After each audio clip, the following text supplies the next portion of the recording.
Welcome to Wales Today. I'm Lucy Owen with all the Welsh reaction to a day few will forget. The day Boris Johnson resigned as Conservative leader. Hello, I'm Jennifer Jones. We'll be bringing you the latest live from Westminster. I'll be speaking to the new Welsh Secretary, Sir Robert Buckland, and asking him why he decided to serve in the cabinet of a Prime Minister he says no longer has any authority. Can I die, everybody? This was Boris Johnson's most recent visit to Wales. Tonight, the Welsh Tory party leader says it's time to move on. Now we need to get on with the job of selecting a new leader so that we have a new Prime Minister in place as quickly as possible. He worked hard to win over voters and reshape the political landscape of Wales in the 2019 election. Tonight, we'll be finding out what you think about his resignation. I'm very upset about it. I like Boris more than anybody else. I just bought 2 fresh green cakes to have with the glass of bubbly or 2 that I'm going to have later this evening to celebrate. And also tonight, a 15-year-old boy has died and a 14-year-old girl is injured after falling into a quarry.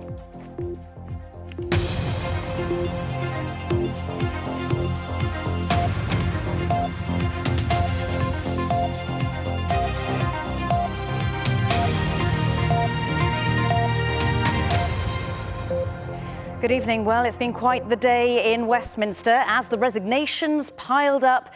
The pressure on Boris Johnson became just too much, and we now know there'll be a new Prime Minister in place in the autumn. But many people, including the First Minister, say Mr Johnson should go now. Mark Hutchins has the story of a remarkable day, which also saw a new Welsh Secretary appointed. A dizzying day in Westminster. If you've had trouble getting your head round all the twists and turns, you're in good company. Roll back to springtime in Rhyl, when it was all rather more relaxed. Blue banana ice cream, everybody. The serving Prime Minister still looking pretty secure as he took to the campaign trail. The bruising election results and an ever more leaning tower of controversies finally brought Boris Johnson to the Downing Street lectern. It is clearly now the will of the Parliamentary Conservative Party that there should be a new leader of that party and therefore a new Prime Minister. The business of government carries on, or so it seems. After a torrent of resignations, new cabinet ministers were appointed to steady the ship, including a new Welsh Secretary, Robert Buckland, Llanelli born and raised, but representing a constituency in Swindon. He'll serve in the cabinet alongside Boris Johnson, who says he'll remain as Prime Minister until a new leader has been named. One former special advisor to the Wales office has criticised that decision. I don't believe that anybody in the party wants to allow him the opportunity of a swan song at the party conference when he has brought the reputation of our party and the government and the country to such a staggeringly low level as he squats like a toad inside that building that he no longer has any right to be in. And that's a feeling shared across opposition benches. He has been unfit to lead ever since he took office. He's demeaned the office. His own MPs have now eventually decided that they cannot support him any further. But the problem is, he's talking about staying till October. It looks to be that Boris Johnson is doing what he has always done, completely disregarded the rules, believing that the rules don't apply to him and that rules and laws are for little people. And I think the Tory party, in all honesty, now, because they are the only people who do make any difference to this affair, the rest of us in the setup that we have in Westminster can't, that it's time for the Tory party truly and utterly to say enough is enough and not to let this farce continue. It's a remarkable fall from grace 2.5 years after securing a majority for the Conservatives and the party's best election results in Wales since the early 1980s, winning 6 seats from Labour. We've got to remember the job that Boris Johnson did in government, delivering us out of the COVID pandemic, supporting the Ukrainians in their fight against the Russians, and making sure that the government was there for people in this cost of living crisis that we're living in at the moment. Throughout Boris Johnson's tenure, the Welsh Tory MPs have been a pretty loyal band, rarely stepping away from the government line. But that loyalty has now passed breaking point, and the Preseli-Pembrokeshire MP Stephen Crabb has told me that trust and goodwill have drained away. He's now calling for a caretaker PM. It truly has turned into a summer of Tory discontent. Mark Drakeford and Boris Johnson have never had a close relationship. Now Wales's First Minister will be looking for stronger links with the next occupant of number 10. From the Welsh Government's perspective, we have been without a government in Westminster now for months, as the Conservative Party has turned in on itself unable to discharge the things that make a difference in people's lives. That's got to end. And we've got to be in a position where there is a functioning and effective government at Westminster, and the sooner we have it, the better that will be for everyone. Thank you all very much. And so the focus turns to the Conservative leadership contest, though there's still a sense that as far as the Boris Johnson premiership is concerned, this is the story so far. So Wales has a new Secretary of State. Let's go straight to Westminster now for the latest on this. And Jennifer Jones is there. Jen. Well, Lucy, as you could expect on such a momentous day in British politics, it's very busy here on College Green in Westminster. Now, we can't show you because we're so tightly packed in, but there are members of the press, journalists from all across the world lined up here, anxiously waiting for the latest news.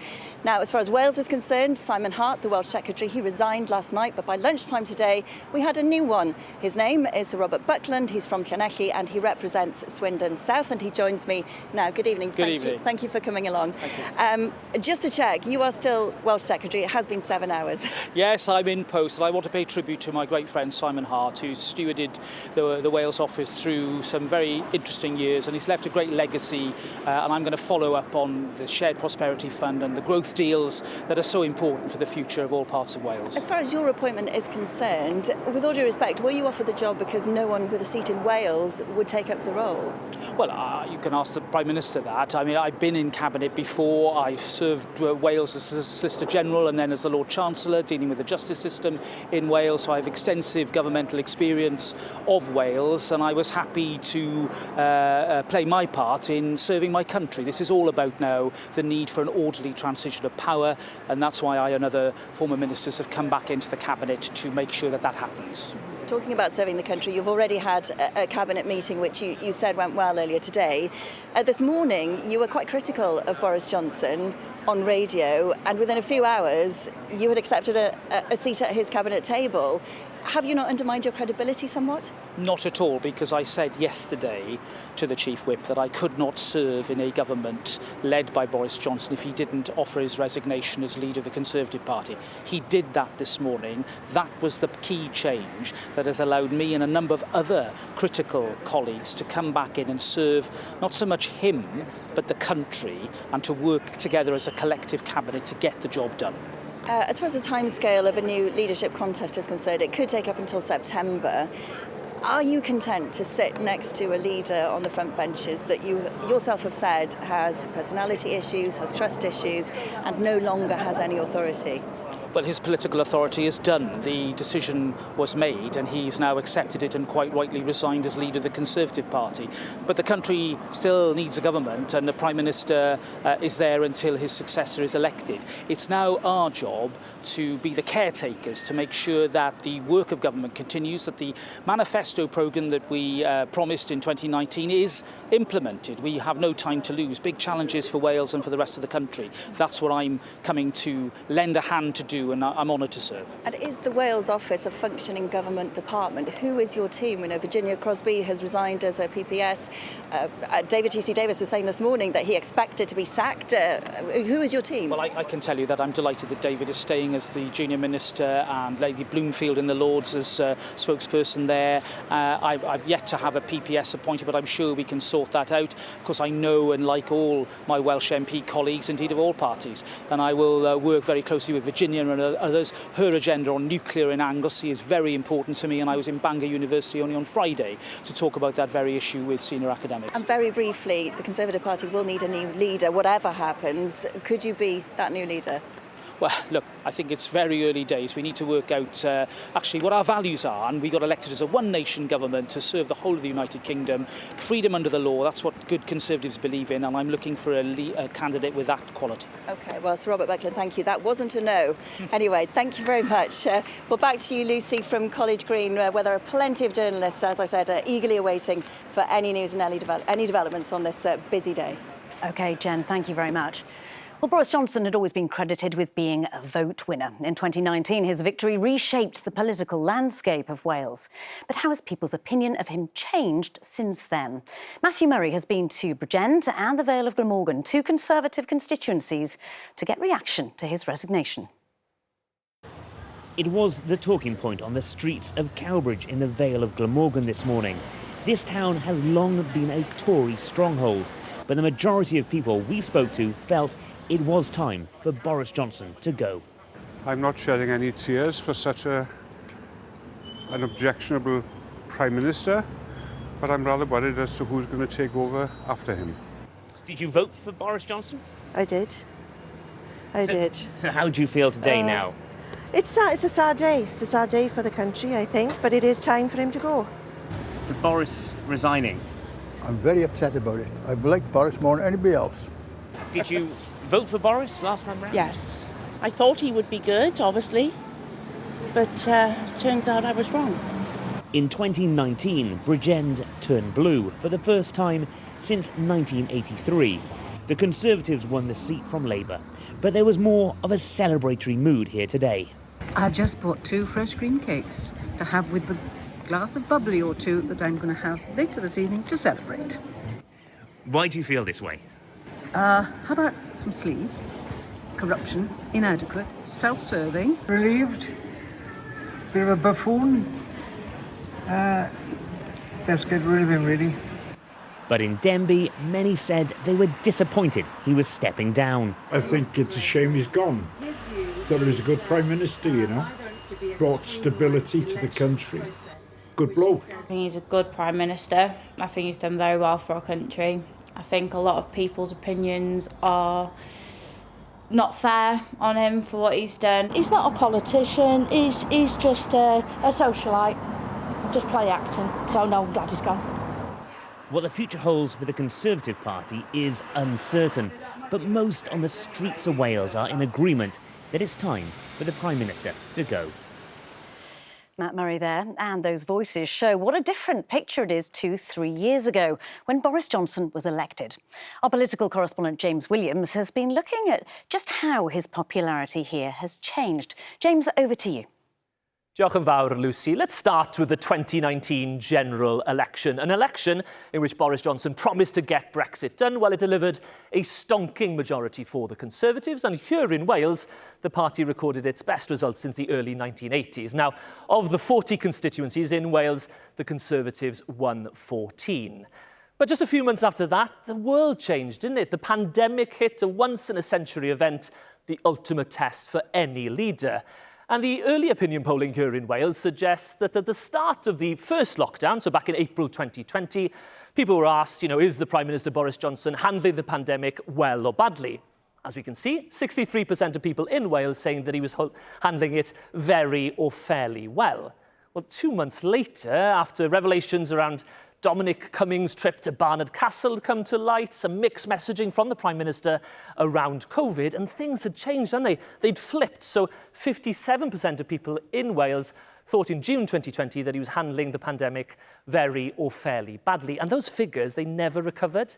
Now, the pandemic was to deal an even bigger blow to the Prime Minister's ratings when it came to light that COVID-busting parties had been held in Downing Street at the height of the pandemic. And there were electoral ramifications here in Wales back in May as a result of that. So if we look at the council elections here in Wales back in 2017, that was a high watermark for the Conservatives, 184 Welsh seats.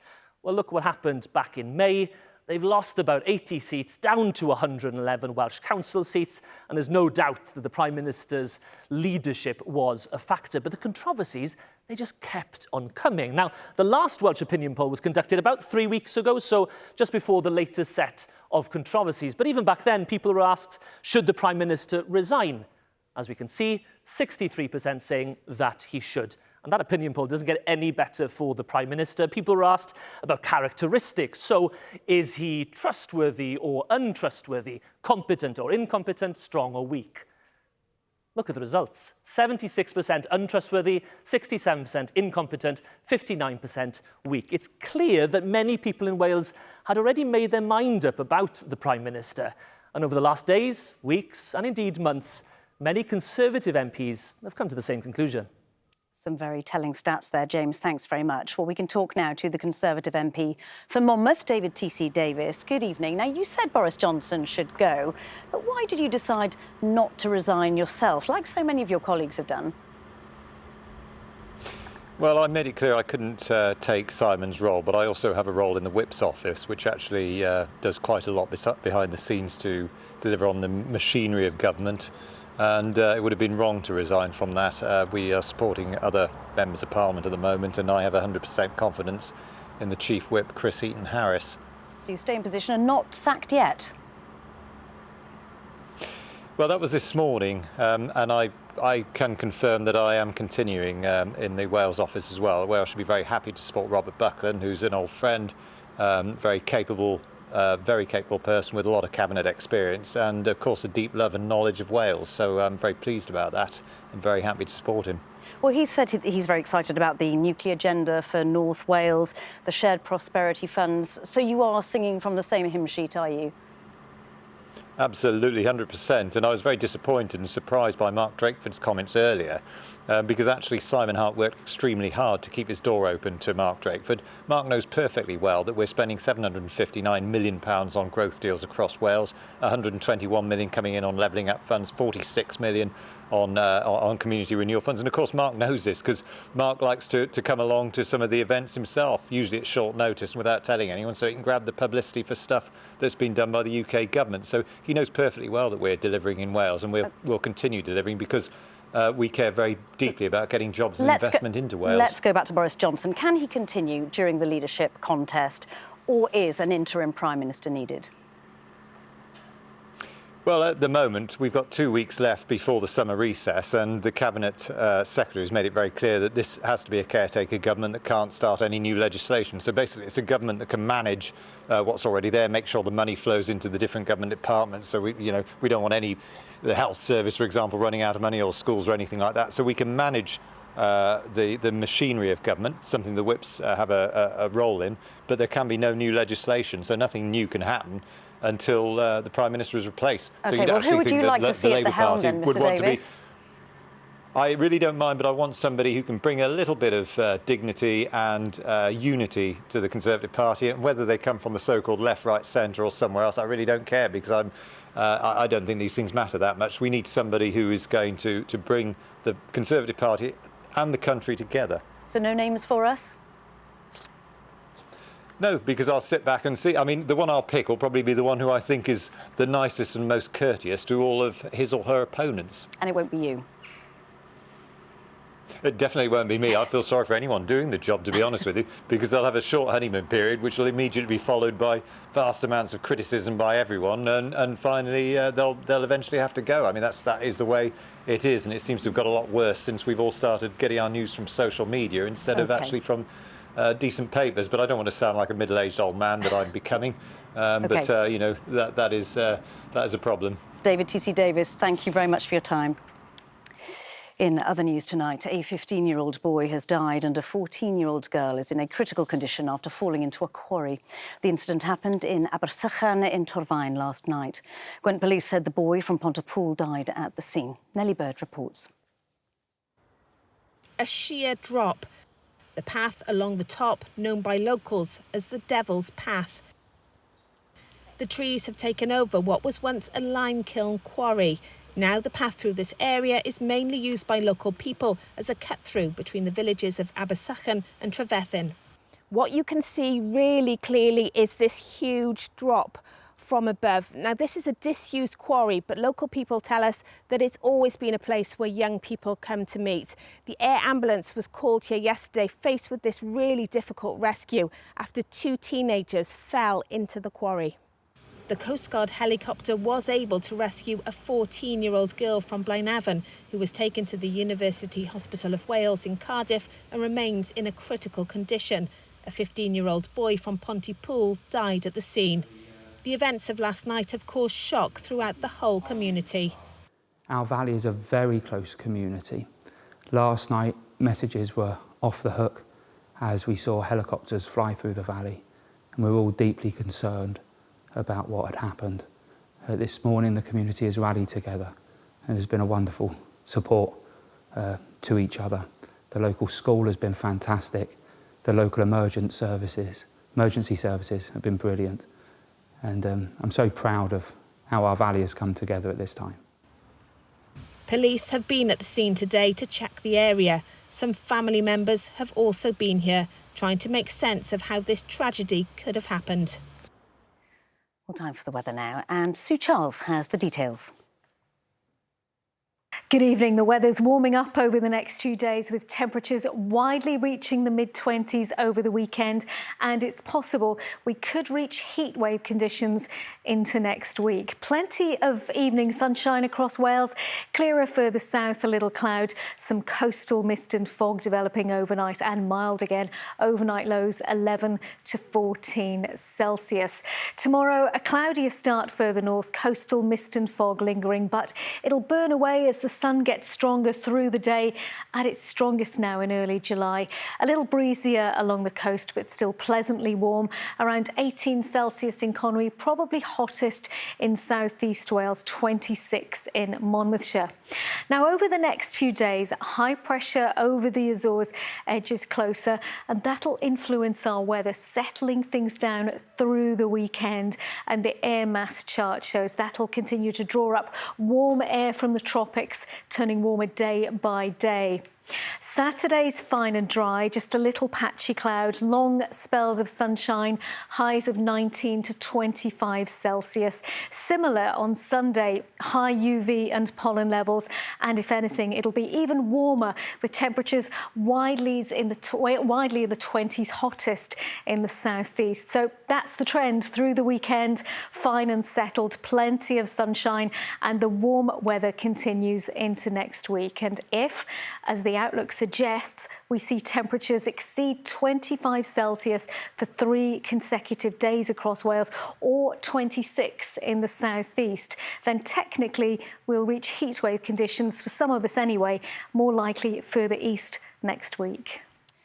Well, back to our top story tonight now, in the news that Boris Johnson has resigned as Conservative Party leader. Let's get a final word from our political correspondent, James Williams. A remarkable change of fortunes for Boris Johnson. Absolutely. A huge majority in 2019, out of office around 2.5 years later. A huge fall from grace, and pretty much all self-inflicted. Controversy after controversy over the last 9-10 months. Questions about his character, the running of Downing Street. And so we've ended up in this place. But whoever takes over from the Prime Minister, there are big policy questions the party needs to answer as well. What does it think on taxes? What does it think about the future of the economy? What does it want from Brexit? You know, in terms of legacy, Brexit is one of the bigger ones for the Prime Minister here in Wales. Wales voted for Brexit, so for Brexiteers, they'll always credit him with having actually unblocked that process, got us out of the European Union. But Brexit has also raised some serious questions about the future of the United Kingdom. You know, it has potentially never looked more fragile if we looked at the picture right across the UK. So whoever takes over has got a lot on their plate. The union, cost of living, climate change and so on. Haven't they just? James, thank you very much. And that is Wales Today, on the day Boris Johnson resigned as Conservative Party leader. You can keep up with all the latest on the BBC Wales News website, and we'll bring you any more developments after the BBC News at 10. But for now, from all of us here, thank you so much for your company and a very good evening. Bye-bye.